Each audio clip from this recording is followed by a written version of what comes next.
Greetings and welcome to the Thirsty Mage, the virtual pub where friends talk about games with the word path in the title. I'm your host, the dude that now is deep into SMT and CRPGs, David Lloyd. In this episode, we'll be talking about a couple games on the opposite ends of the RPG spectrum in Octopath Traveler 0 and Pathfinder, Wrath of the Righteous. Joining me representing the GRPG portion of our episode, it's Paige Chamberlain. Hello. See, we can't say that we don't talk about CRPGs. No, I don't think they get pumped out quite as much as JRPGs do, to be fair. No, they do not. There's some here and there. Like, there's probably, a few every year, but not not as many. I think the last time we talked about one, it was you and Broken Roads, and I would not say that game got pumped up in the least. See, we'll see. Maybe they should have put the word path in the name instead. Yeah, that's right. Yeah, they certainly did not have a path to making a good game. That's all I know. Yeah. So that's an unfortunate one. Well, maybe there's been a few games that have turned things around. Maybe they'll come out with some kind of upgrade. One of their post-launch update was that they were going to hire writers, and it's like, you mean after the game came out? Yeah. So I haven't touched it since then. Maybe it's actually playable. Speaking of unplayable CRPGs, at the current time of recording, don't buy the Switch 2 port of Rogue Trader. Which is funny because it's the same developer of the game that I'll be talking about, Owlcat. Yeah, I was pretty excited, and I even got some of my Christmas eShop money early, and then I'm like, I better check the performance, because you just don't know nowadays, even if it is just a Switch 2 port. Its current reports are 15 to 30 FPS, just horrible resolution in handheld, and crashing. Oh, man. Apparently there has been a response by the devs, but we don't know how long it'll take them to fix it, and then how long it takes to get through certification.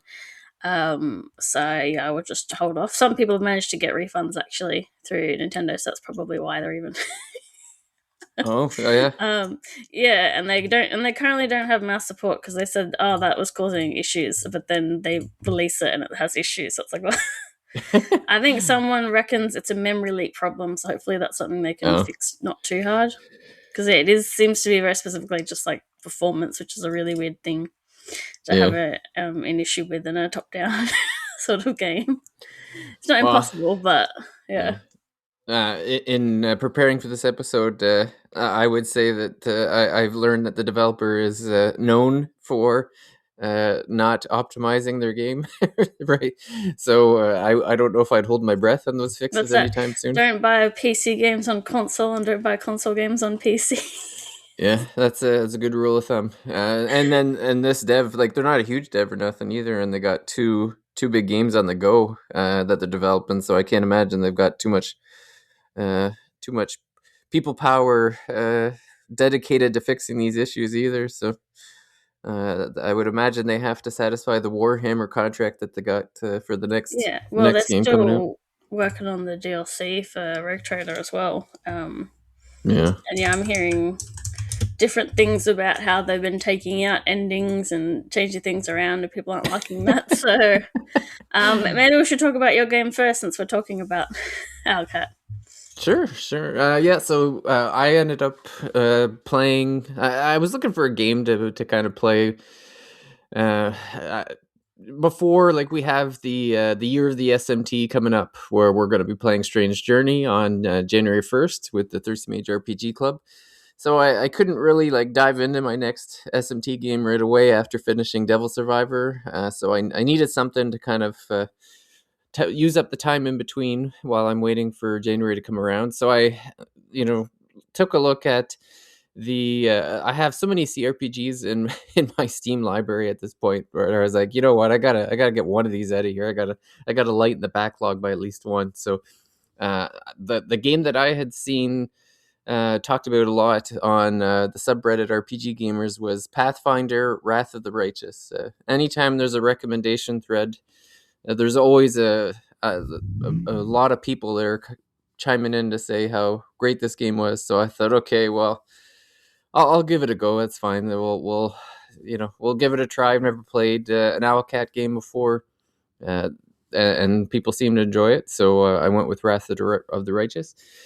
So they've only actually made a couple CRPGs. Really, like they're a fairly new developer for the most part. They actually came. I mean, the developers themselves have been working on games. Like they used to. I guess the people that are founded Owlcat came from Heroes of Might and Magic and Silent Storm.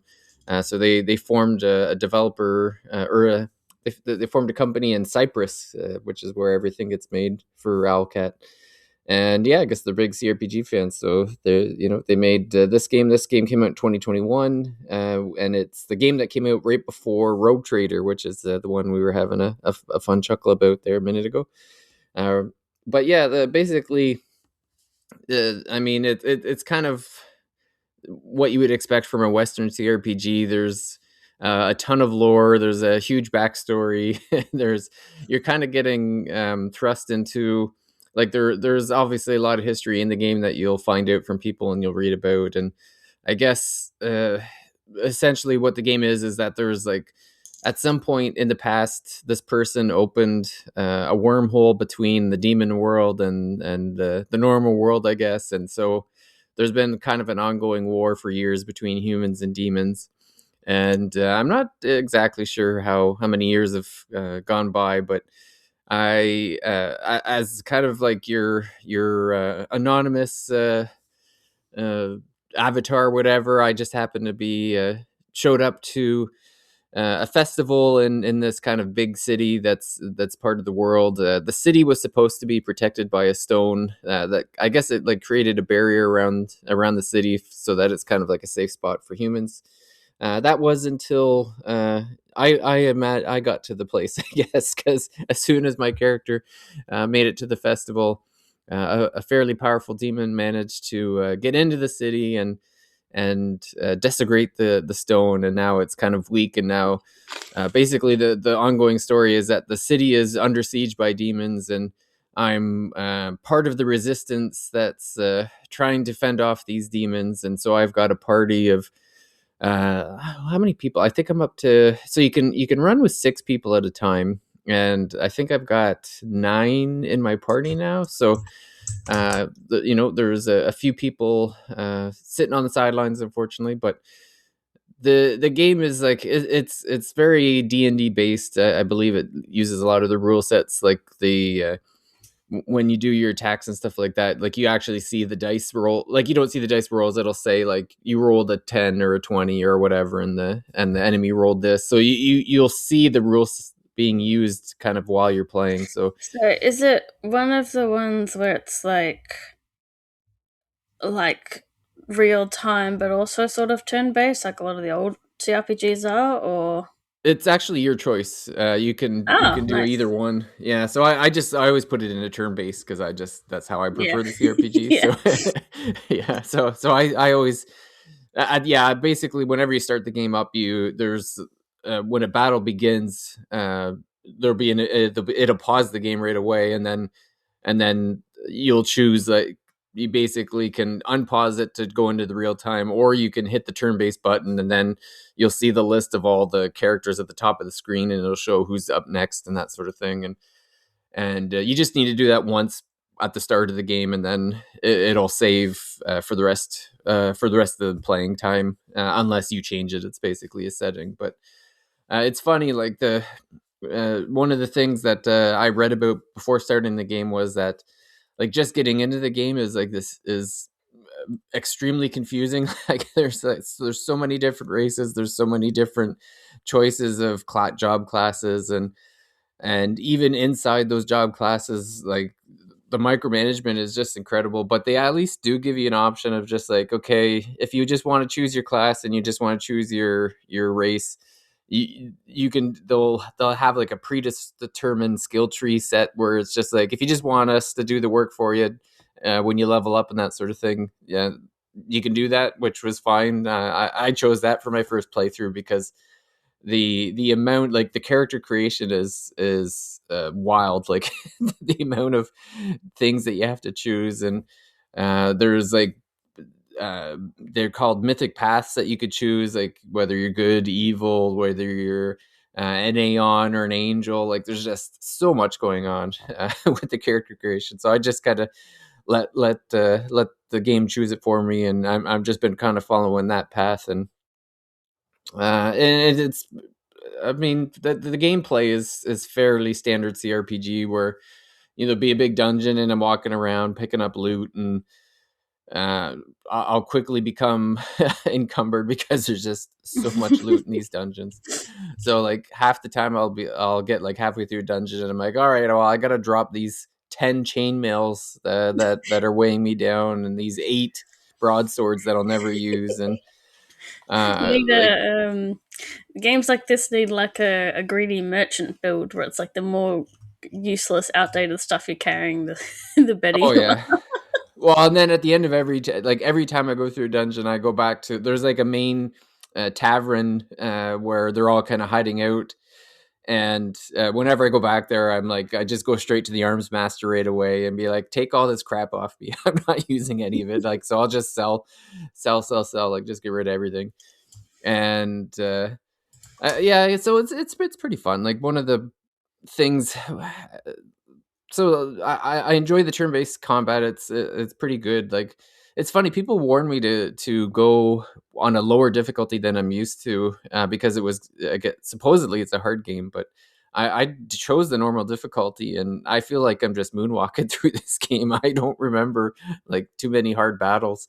I mean, Uh, difficulty in RPGs is such like a hard thing because you can often like a certain class or whatever will just be a bit more overpowered, and you don't know yeah, that you've picked that one.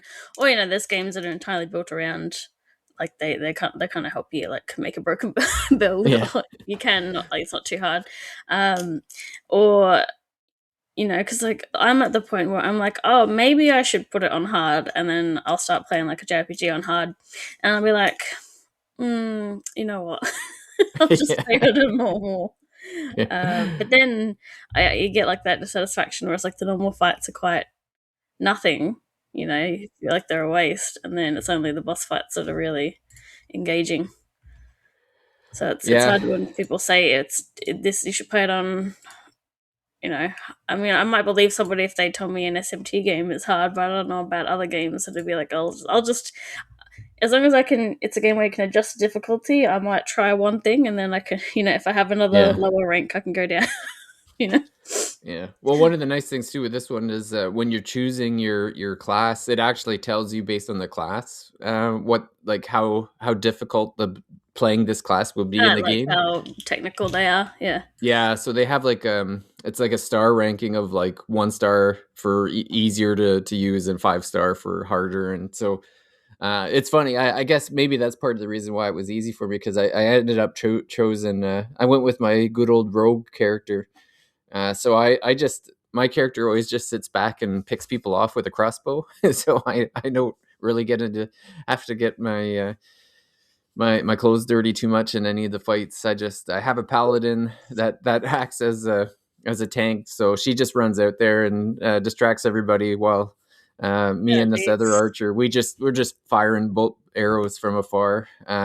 Usually too, what I'll do is for a battle is we'll sneak up on someone and I'll have like my character like basically snipe somebody right off the bat, so they're already down one guy because I have like a high stealth and assassin ability. So um, it works out pretty well that way. But yeah, it's funny. Like there's a lot of like I've got like a there has a I don't have like a pure wizard character, which is kind of funny. Like I picked up 8 people, and there's one person's kind of like there's this like noble woman who's kind of I guess she's more of a melee, but I guess she has some latent magic powers that she can use. But I usually just have her stab people with a rapier.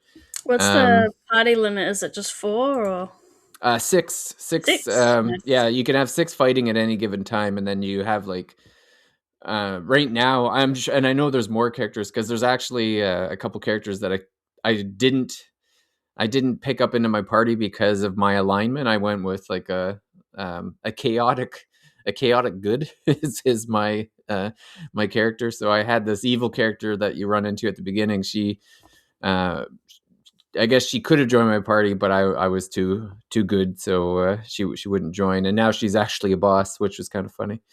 Um, I picked up. It was funny that I and it's one of those ones too where you're just picking up quests all the time. Like I went to this one location and I'm trying to like do stuff, and then this butler comes out of nowhere and he's like, "Oh, my lord is having this party at his house when the demons came, and they just locked the doors, and the demons are trying to break their way in, but they're too drunk to to know what's happening." So he's like, "Can you go to the house and fight the demons off?" I'm like, "Sure, whatever." So I go to this house, and it's like it's funny. So in when I get in the room, there's all these courtesans dancing on the tables, and when I break in, the demons are breaking in through another door, and so there's like people, like the demons are killing all these people, and I'm trying to kill the demons, and it's just like a complete chaos. And then the guy that whose house it's supposed to be, I guess he I don't know. There's a backstory to him, but he seems like he might be a demon himself, because he was just laughing about it the whole time. He's and my character asked, like, what do you do? Like, do you not know that there's all these demons going on or whatever? And he's like, well, I had guards, but I ended up giving them these drugs, and I guess they must have passed out. So like, the guy just doesn't care. So, Um, like, do you have, your sort of normal options outside of combat? You can, like, quick save and just shank him and see what happens. oh yeah, yeah, yeah. I can do Like, I think yeah, you're evil. Stab. yeah, Oh no, he's good. Wait, come back. yeah. Yeah, there's I mean, you can do that. I'm trying. There's so many like different variations of where things could go that I'm trying not to like save scum my way through, but You're you just gonna certainly live with can. your mistakes. Yeah, yeah. There's a couple times where I didn't roll the perception uh you know thing, and I missed out on something, and I'm like, it's okay. We'll see what happens. We'll see what blowing that one affects me down the line, sort of thing. So uh, but yeah, it's pretty fun. Like I'm probably, I think I'm like 15ish hours into the game. I had this one, so I guess there's I like, misheard that as like 15 showers, and I'm like, that's not a useful oh no. measurement of time. I don't know how No, often you do that. no. Yeah, but yeah, 15 hours. It's funny there. So I knew about this. So there was a couple like early dungeons that you kind of go through, and then you kind of pop back. You end up back in the city, and when you first get to the tavern, they tell you like, oh, this is our kind of safe area, but the demons are gonna, they're gonna try to attack us eventually. So try to get as much done as you can. So I was doing a few things, and then you get to a point where there's like actual game hours where they're like, okay, now the demons are attacking the tavern where everyone's the safe haven. So now you have to defend it. So there was like this tower defense kind of like, um, you know, fight that you basically like have to defend the tavern from like waves of enemies, and it was so much longer than I ever thought. It was 90 minutes of waves. Like it just wouldn't end. And I was just like, Jeez. I couldn't believe it. I'm like, it was just wave after wave after wave, and Does I'm it like, get? this is the last one, right? And I'm like, this has to be the last one. Is it? Until the I was oh, gonna say, well, is it like, there's some games where you play where like the waves are just endless and you're actually supposed to do something else. So well, I was actually to the point where I was thinking that. I was thinking like, am I supposed to do that? Because they do tell you. Uh, so at the when the attacks first start, there's these arsonists that are like throwing Molotov cocktails at the tavern, Hmm. and the person in charge does tell me to take out the arsonists. So I was watching the battlefield and I was always attacking the arsonist first. Um, and so I was able to protect. I actually got a achievement of not none of the buildings that were in this tavern ended up getting burned down. So I guess that worked out well for me. But Yeah, I was looking at your profile and seeing that there are a total of 153 achievements you can earn in the game, and oh, I'd imagine it seems pretty like even with like I already missed probably 5 or 6 different like paths that I could have taken of like, here, you want to go to this location and see what, and I'm like, no, I'm good. Like I've already gone off the beaten path like 8 times already. I don't like it's they throw a lot at you in this game so far, and I don't even think I'm even like scratched the surface really, because like most of the equipment that I've been using is still like equipment that I've had for a while. Like I don't feel like the equipment upgrades have really come around much. Like you don't earn money very quick, even when you're Yeah, selling like tons of stuff, because everything's so just like expensive. real Like life. inflation doesn't matter if it's real or virtual. It comes for us all. Oh, that's a whole nother. Well, again, too much of a tangent, but do you know much about Neopets? No. So they have like the in-game stores. So you play mini games to earn money, and then you buy stuff from this in-game like merchants, and then people can also set up their own stores. But the NPC merchants, there's an inflation rate, and there's a fake stock market, Oh and like man, there have been times where the inflation rate has gone like actually insane. that's crazy. It's like that's a good way to teach kids about things, I suppose. Just like RuneScape teaches you about crashing the market. It's like selling one product. It's always good when video games teach life lessons. Yeah, yeah. But I was gonna say, I think that's the only game I've seen that does actually. Well, there's probably some others, like maybe not. Maybe some, some of those other like indie CRPGs probably do. The Yeah. ones that get really crazy with their systems, probably. Oh yeah. Yeah. But yes, But yeah, so far, it's been pretty fun. I guess unless things fall off, it seems good enough to recommend to folks that are looking for a CRPG experience. We'll see if they stick the landing, and how things go with like leveling up, and I guess that's my biggest complaint is I wish there was a little bit quicker pace to getting new weapons and stuff, because I'm actually still using. Oh no, I guess I upgraded my crossbow once, but I'm like 15 hours and I've only upgraded my weapons once, and I haven't upgraded too much. Like the for armor, like you could basically put armor on every part of your body, but I only have like the chest mail and I think like glaives or something. Like I feel like underdressed. yeah, it's like but then when I go to the arms master, he wants like $7,000 for like one item, and I and I Is, only got is, 10 is there grand, and like is I'm there like, like some in-game gambling somewhere, or oh, I'm gonna have to find it. is I'm there a sure there trading is. is there a trading system in Well, it's funny. I've got a bunch of rich party stocks? members, but you would think that for the sake of the world, they'd cough up some cash for the cause, but they're being pretty stingy with their money. It'd be it'd be really funny if you could actually see that there's some things in the game I'm going to talk about that you could do that you apparently can't do in that one. So And yeah, in Octopath Traveler Zero, you can just beg people for stuff. that sounds awesome. Yeah, especially when it's 100% success rate, and like you can just go up to a beggar and take everything. Oh They're man, like, here you go. It's great. Um, that's like with Throne in Octopath Traveler 2, where you're just like, well, I'm just gonna steal this and this and this and well, this off. that's a difference I'll get into actually. So yeah, I started Octopath Traveler Zero. I picked it up when it came out, and I've put a little bit of time into it, almost 14 hours.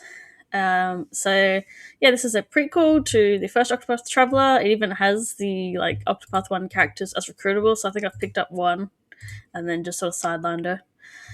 It is. I have to double check the name because I know it's being developed by a different team actually. Because this is an adaptation of the mobile game Octopath Traveler. I think it's Champions of the Continent. Yes. So this one's being done. Is that Doki Doki Groove something? Yeah. So I don't think it's being done by Team Asana because they're working on their other stuff like Dragon Quest and the Elliot game. Oh yeah, Yeah, so I think I downloaded the phone game at one point because they're doing a bunch of collabs, I just couldn't be bothered because phone game tutorials really annoy me. Yeah. It wasn't like anything bad, but I was just like, Um, so the premise of this one is that you are living in your nice little quiet village, and then after you do some main stuff and get to talk to all the people you live with, it gets razed to the ground because they're looking for these special rings that have come from the gods, and someone's hiding it, and like everyone's like anyone who does know about it is refusing to give it up, and everybody else has no idea. So you lose your mother, you lose your father, or you find as one of your friends, and then you go live with the secret the secretive old guy for a couple of years before you come back to your home and decide to start rebuilding your town, like after you've trained up a bit more, basically. So a couple of differences I think between the Octopath Traveler Zero and the other games is one, you make a player protagonist. So you do start with the same story. You don't like just pick one and do all their first chapters or anything like that. Um, and when you open up, it's almost like a much more pared down, but it is almost sort of like a little D&D type character creator, because Okay. you pick your favorite food, you pick some starting items, so like I think two or three starting items. So I went with the ones that help you recruit certain characters earlier, just because it was like, oh, this ring belongs to somebody, this play stuff belongs to somebody. So I'm like, well, I'll just get it now. It is confirmed that you can find that stuff elsewhere in the game, but I'm like, well, I'll just pick it as my first thing rather than minor stat boost things that I will replace. Yeah. So like, I thought that was really cool. There was also, I'm forgetting, but yeah, it's something you like a base skill or whatever you can pick. So I went with something. I so that was like I thought I was in the demo, and like demo released a few weeks before that. So, but yeah, you Yeah. get like a little bit of customization, and your character can be any of the jobs. You will have to like level it up before you can switch to another one. But I've done that about 3 times now, just because I was doing different sort of chapters, and I'm like, oh, this will thematically suit it more. Or I've like almost got all the skills on that one, so I'll try other things. In Octopath, the job you pick, you can have 2 different weapons, and they'll be equipped at the same time. So you just switch per attack, and then different skills with your character, because you also recruit other characters throughout the story. You will learn different skills to the ones that they can learn, and then you have the equipable skills. So there's you pick up these things called like whatever mastery, and then you can use those regardless of what class you pick. So if I pick something that doesn't have ice attack now, I've put the ice attacks on me, so I can still do that using my SP. Otherwise, the combat system is all pretty much the same, mostly. So it's like you've got the one main thing is you can actually have 8 people in your party now. Oh, really? It works in rows, so the back row doesn't actually attack at all, but they're like on standby, and you can like instantly switch them over, and like it doesn't take any turn or anything like that. And then some of them have, so I've got this apothecary and her expert first aid, so she'll heal whoever and then move back to the back row. One of them has something where it's like, this works better if they're in the back row, but I don't know how to get somebody to attack from the back row yet. So, so that's really handy because you've got the weakness system where it's like you attack them with different weapons or elements or whatever they're weak to build down that numbered gauge and put them in a break state. It's very helpful just to have those extra party members, because then you have more weapon variety. Or if you have heaps of the same one when you're in a boss fight, and because they're also still building up those battle points, where it's it's similar to, it's not quite like Bravely Default because it's like but it's quite similar. I don't know what's the exact difference. It's not cold. It's not cold that, but you build up these points, and then Oh, yeah. Yeah. that lets you do an extra attack. And obviously, if you use them, you're not building up any. I don't think defending gets you any extras though. That's the only thing.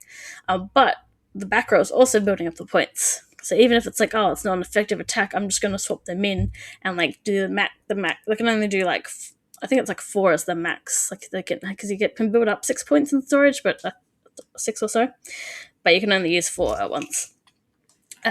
So that's I'm just like, whatever, just smack him anyway, even if it's not like going to build the weakness down. It's still dealing damage depending on the boss mechanics anyway. Um, yeah, so pretty. I was gonna say, that's mostly similar, other than you've got that extra row, and then you've got like healing moves that'll affect just the first or the back row. So you could, which is funny because I'll swap in the character to do that, and then that means one of the persons I need to heal is now in the back row and not getting that heal. So I'm like, oops. So that's mostly the same. And yeah, so you've got a few different story paths to follow at the start because there are 3 evildoers responsible for the destruction of your hometown.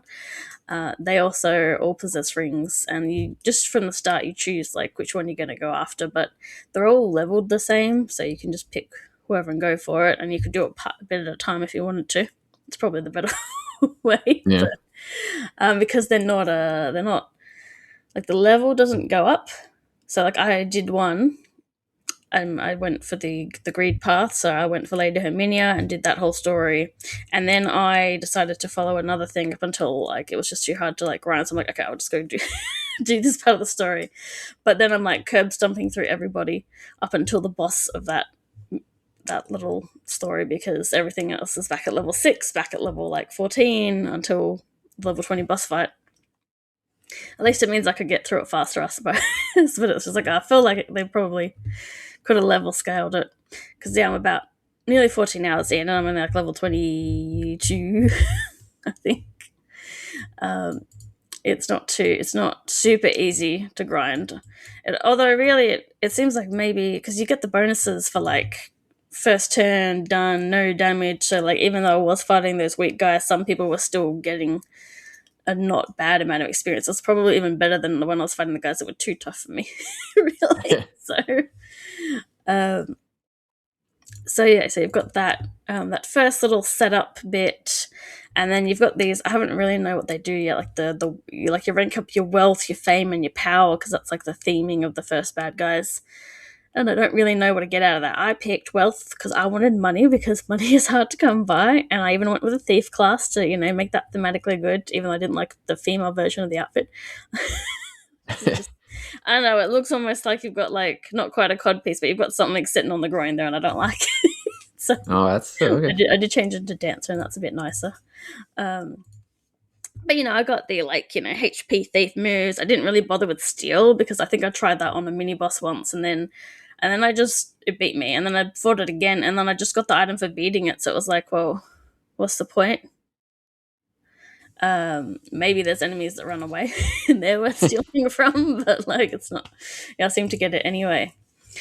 So yeah, you've got that sort of like the main story you follow through, but there's also the secondary story of you and your friend decide to rebuild your hometown because she's like the carpenter architect's apprentice daughter.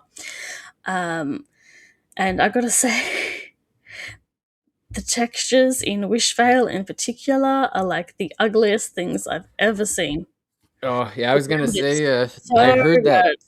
it's like very mobile. Well, it's definitely like they don't think they really upresed it or anything. My God, like if you just image, okay, I'll just like send you one because it's like I was like I didn't play a lot of the other Octopath games, but I'm like I don't remember them being this ugly. Like it's it's just really bad in that town in particular. I guess the other areas have like different effects going on, and it's not just these really harsh textures, but it's just like, oh yeah, that's bad. it's bad, especially the grass. Yeah, the grass and the dirt, and and it's like, how am I supposed to be invested into building this town when it's like I can't stand to look at it. So that's like a little. It's both like a side mode, and it's like it's got its own narrative. So after I beat Herminia, I went and just sort of followed the map through down to where that next bit of the story was, which was a little bit tough because I was a bit underleveled, but I managed to squeak through and like get to the town, because you can fast travel between towns. You can't fast travel between area, like the pathways that you go through to get to each town, and that could be like 2 or 3 or more pathways to get between different towns. So and I did that, and now I'm like like I did that a few levels under the recommended level, and then the next one was like be level 28, and I'm like, I can barely get through the areas before that danger level 26.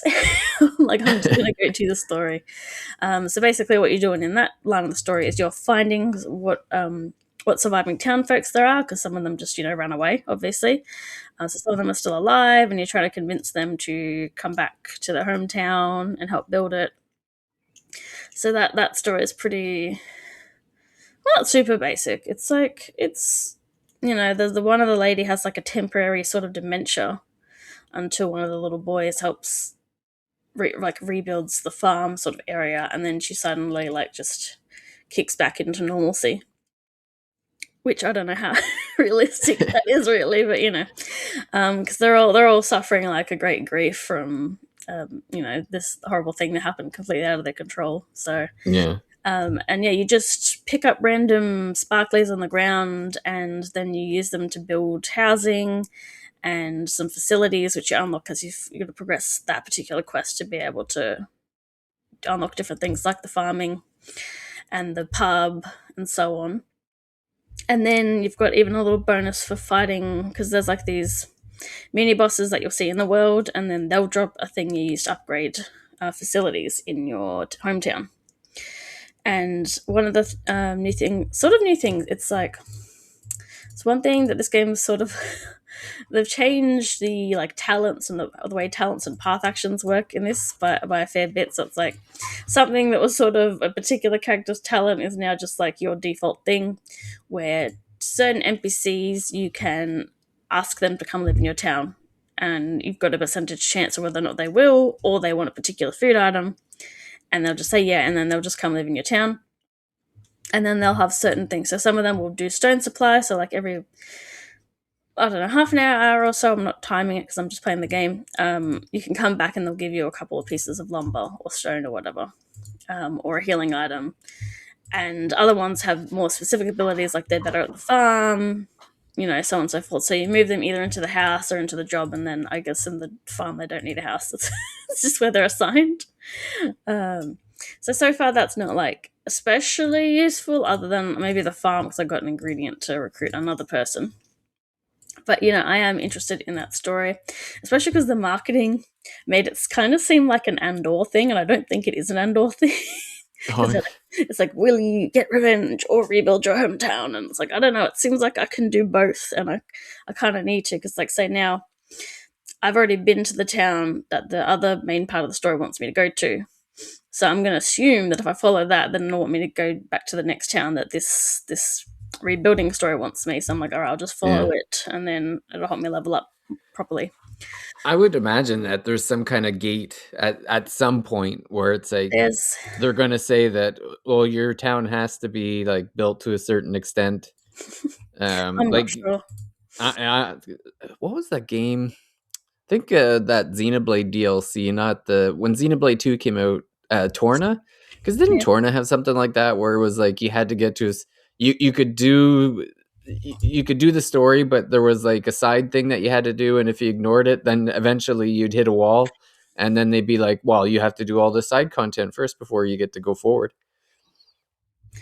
Yeah, I don't think, well, I'm assuming maybe there'll be a point where you've got to like done that story, but I'm not sure. Maybe there's a bad like maybe it's just like a, if you go do the real final bit and you haven't rebuilt your town, then you get a bad ending because you went. That's true. Yeah. Could be You something couldn't like that. defeat the final boss because The town didn't have enough houses. there wasn't the tavern. The tavern wasn't built, wasn't finished yet. So wasn't upgrade level 5. yeah. So that's one of my, I guess, sort of complaints with the game is like I barely played very much of Octopath Traveler or Traveler 2, but there was this thing, both called like talents and path actions, where each unique character had an ability that they could engage with when they went to NPCs. So like the warrior guy could pick fights for people. The thief could steal. Somebody else could just buy stuff. And now it's like that sort of, it's like depends on the NPC. Like every NPC you can inquire, which is like scrutinize, and then you'll often need to do that before you can do the other things. Um, and depending on, you got to make sure you look at it because some of them are like 5% chance, and you're like, oh no, I'm not going to Oh, do yeah. that. Because if people say no to you enough times, you've got to pay the pub enough money for people to not hate you again.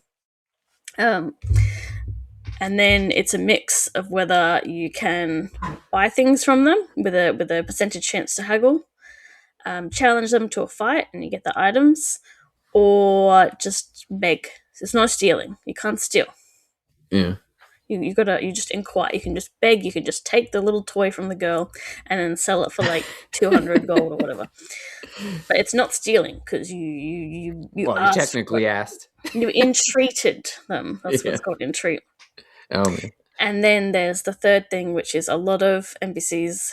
You can either recruit them to your hometown, or you can recruit them as helpers, and then they're you can use a helper twice, I think, per battle, and then they'll just do. It depends who they are. Like they'll do the healing move, they'll do an attack, and you can only hold so many at a time.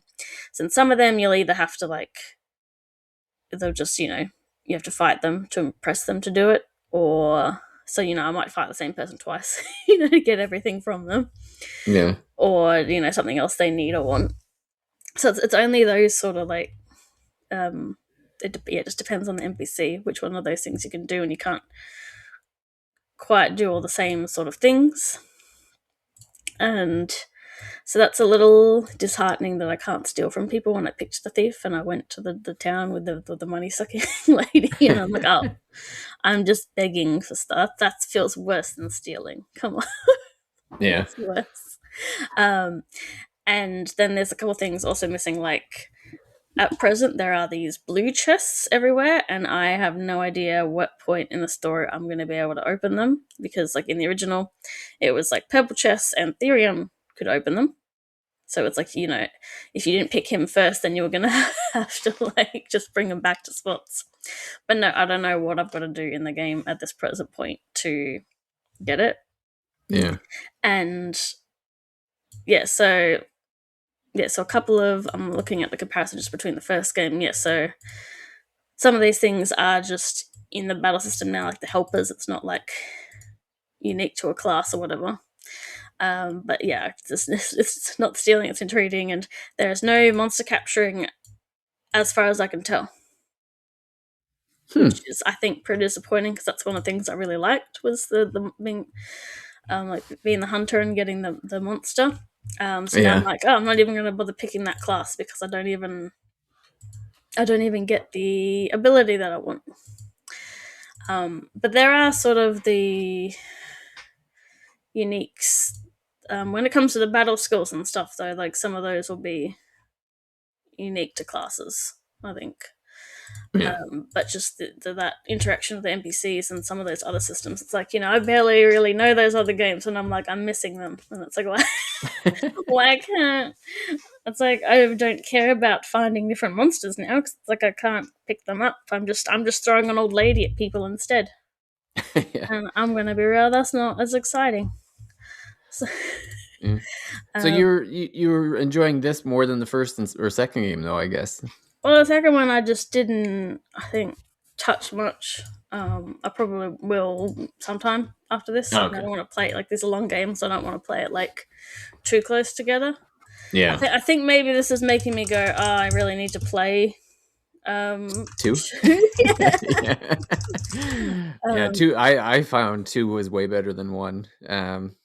I enjoyed the first one more the second time I played it than I did my first try. I think it's one of those things where it's so different that when I played and really enjoyed two, I could kind of see better, like, what they were trying to do in the first one. But there's just so many, like, it's just so much more upgraded into just with the story and the interactions and like everything just is done better. So I guess this one, it also sort of fixes, like, semi fixes. I don't know, it's different because it's like it's in between, maybe, when it comes to, so because you've got your player character, so you've got your own story that you are involved in, but you're kind of silent. but people are talking to you specifically, Oh, okay. and you're like, you just say your backstory without saying it. Yeah. Whatever. Like talk, so you get that, and you've got like your friends, and they're talking to each other, like from your town, and then you'll have like these little side quests that are tied to picking up these other party members.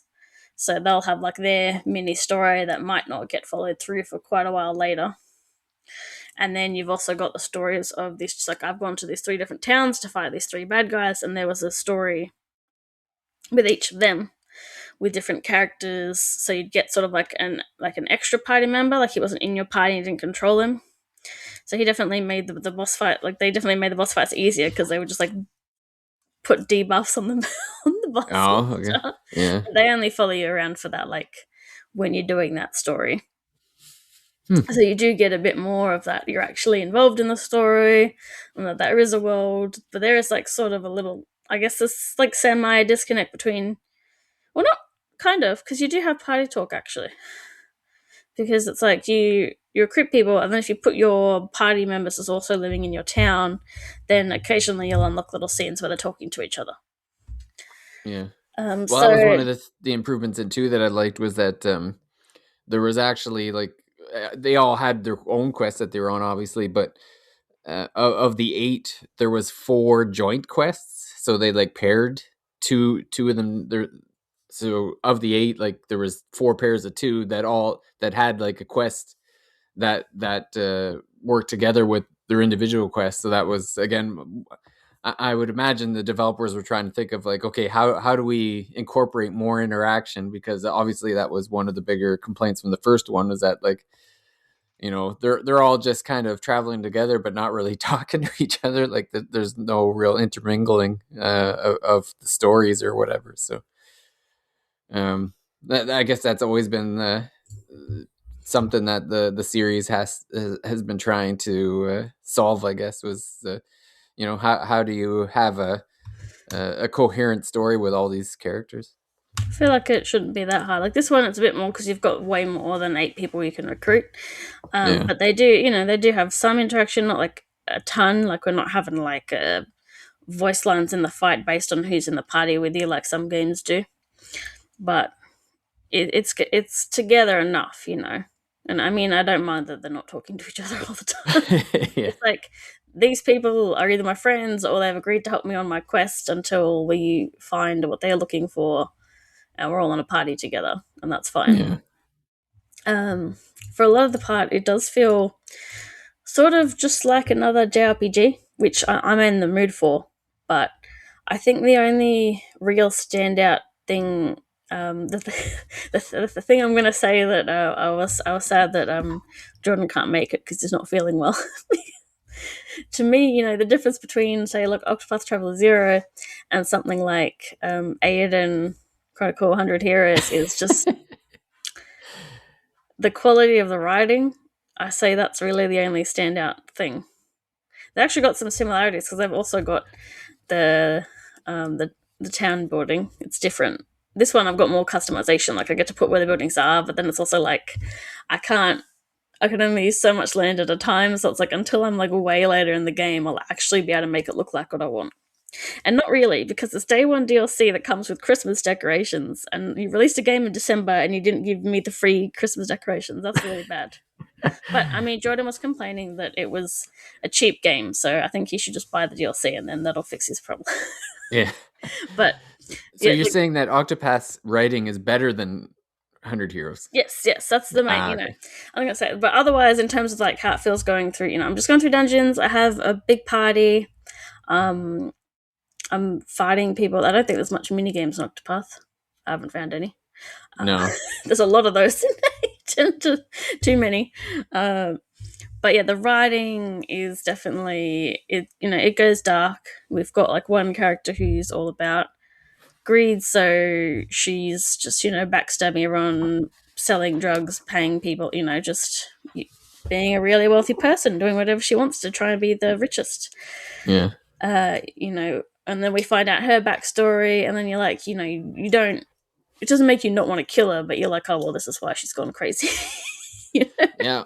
Well, that's the stories in somebody treated her like how she treats everybody else.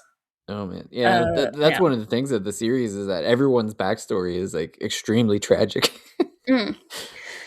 Um, and then so there's been plenty of tragedy throughout the stories that I'm going through, and there's some bits where I'm like, oh come on, like when you just want that bit of extra ability to do something. Because like we're standing right next to a cliff edge, and it's like, can we maybe just go to the left a little bit, guys? It's like it's a blizzard right now. What are you doing? Um, I did. It was because of the, I suppose that I'm sort of rushing. I rushed through the other two stories because I was already over leveled. I did feel like a little less attached to them. They'd be like, so I'm like, it's funny that my character is not, they're speaking but not hearing anything, because I'm like, I feel pretty nonplussed. And one of the characters, I think, if they actually got that emotion from me, they'd probably be pretty bad. You would set them off early because Yeah. they're thanking me like I felt so much, and I'm like, yeah, okay, buddy, like just let's keep it moving. I want to get to the actual boss fight. um, but no, it does. The world is pretty like fleshed out that way. You've got these different towns. You've got the one where everyone's performing plays, and they're all and yeah, I don't want to. The only thing I'm spoiling is that you do kill the bad guys at the start, because there's more to the story as far as I know. I haven't really figured out what that is yet, but Yeah. the initial setup is you do get your vengeance, and then you do have to keep moving on.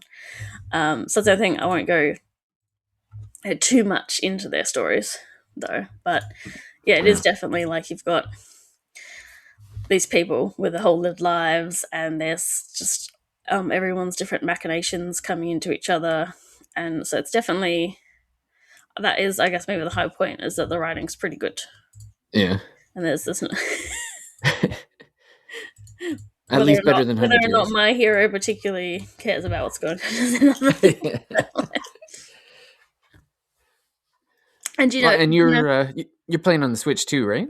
no, I'm playing on PS5 Oh, okay. because my options are either Switch One or Switch 2 Game Key Card.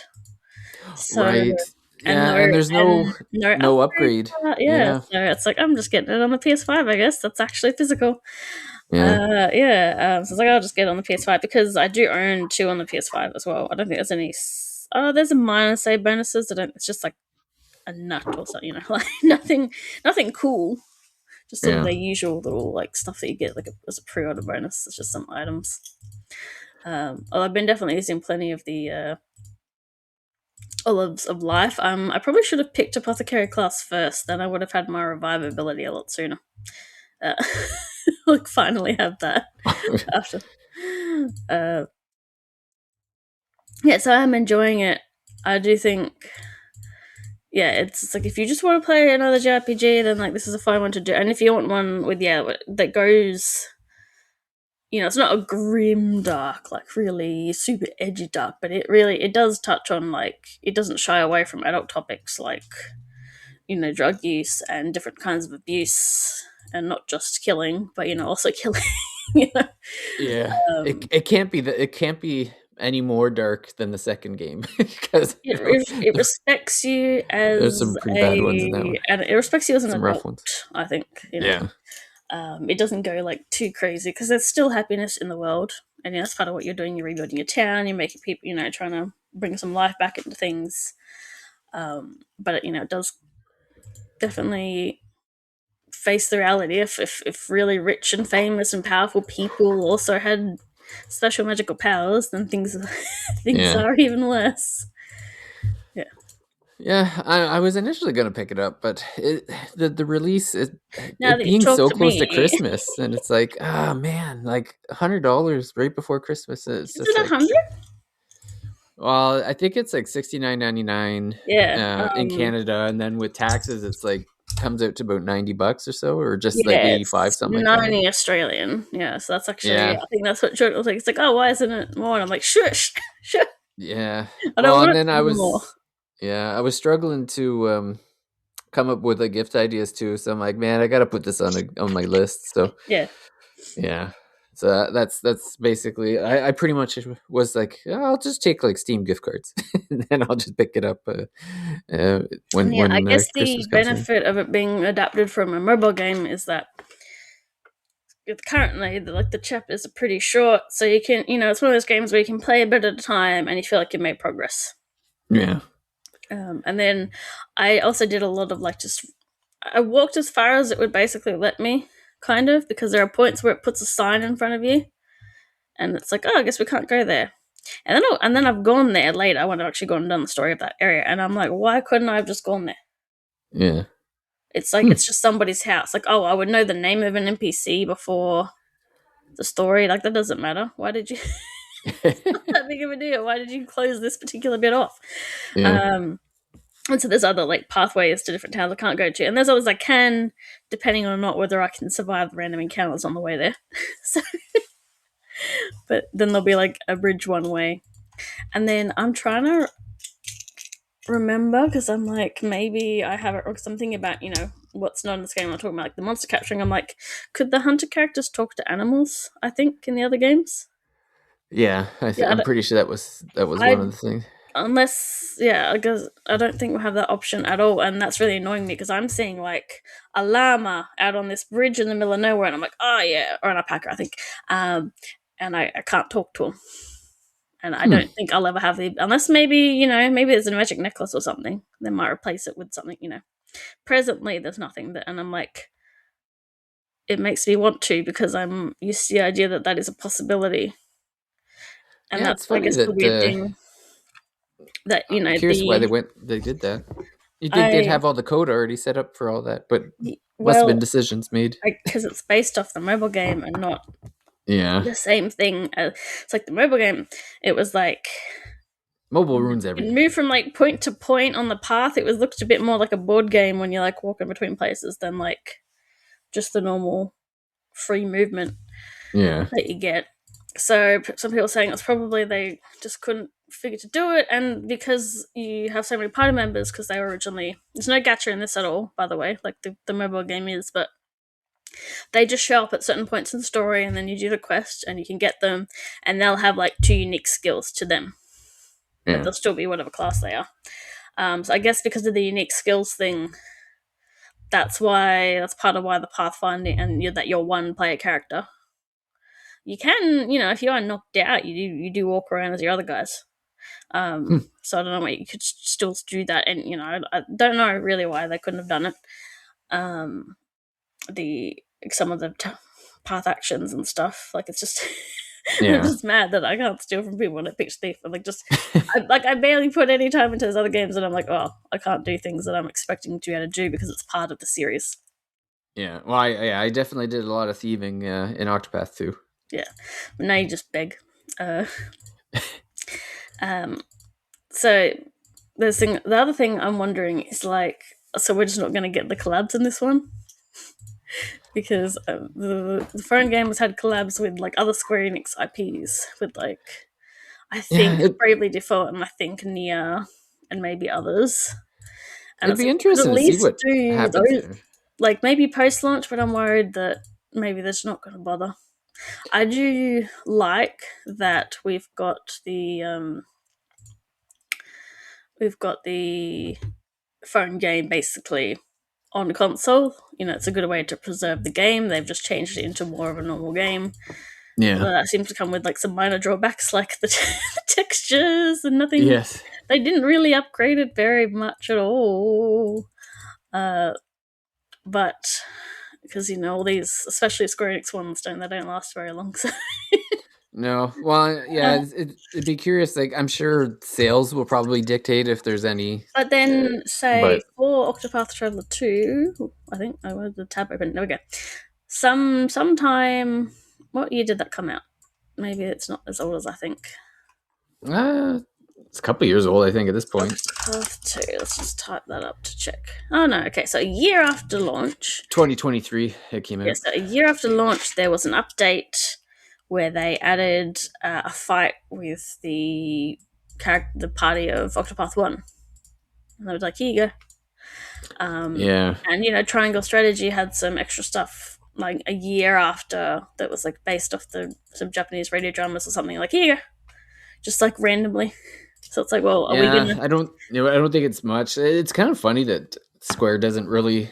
I can't think of too many Square things that go all in on DLC these days. Like I don't know.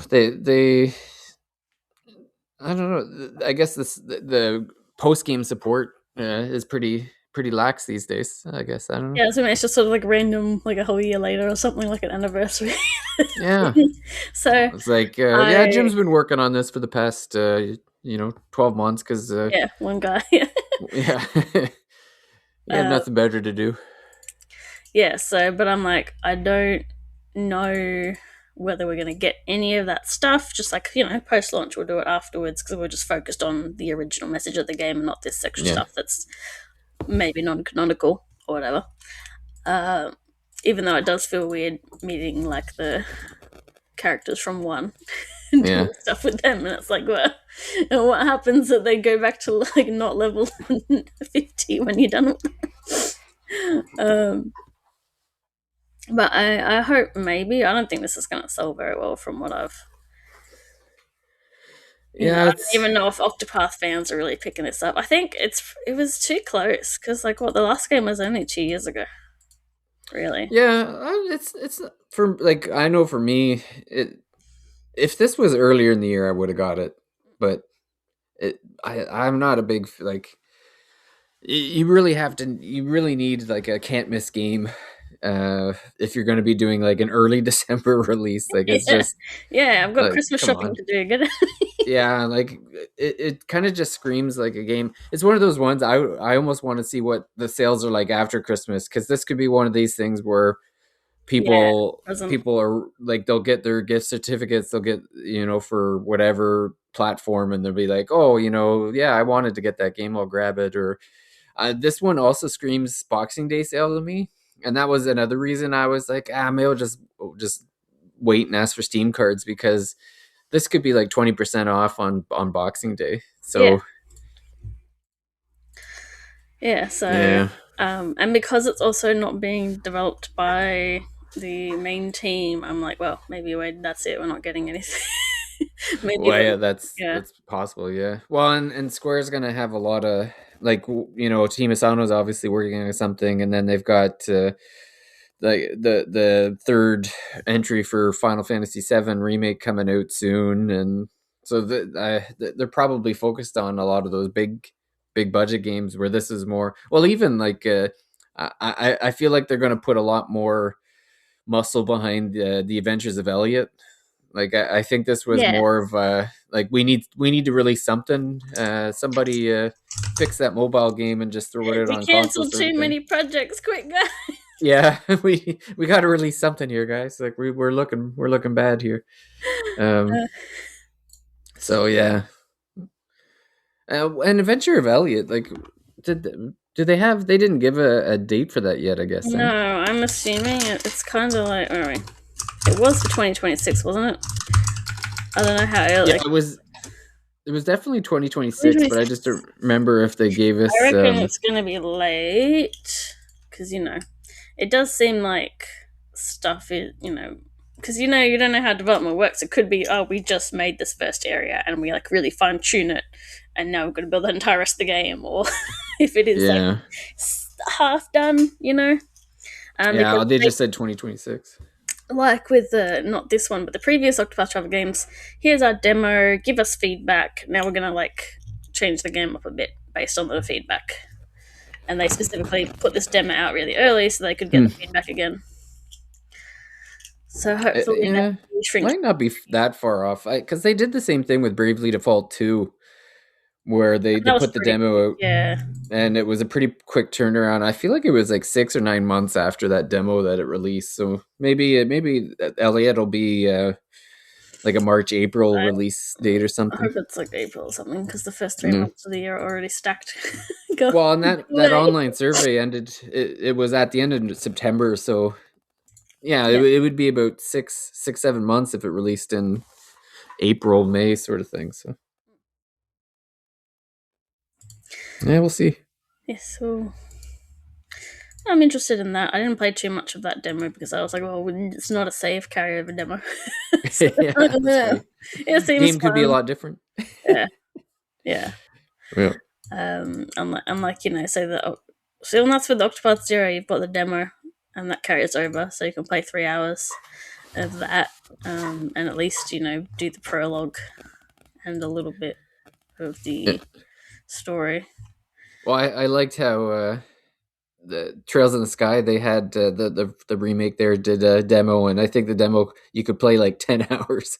Yeah, Like it that one I was didn't. It wild. didn't have a time limit. It just had like a Yeah, it was like just like the prologue, I guess. yeah. It's just the very long But prologue. you could, it was a long prologue, so you got your money's worth with that free demo for sure. Yeah. Mm. Uh, but it's a good enough game. I just say that the only reason I could see people particularly praising it is because of the writing goes a bit more in depth, Yeah. and I should just need to play all the old games because I've like there's two games. I think I've played 3 different games that are just, like trying to copy off Suikoden and then I Yeah. haven't played.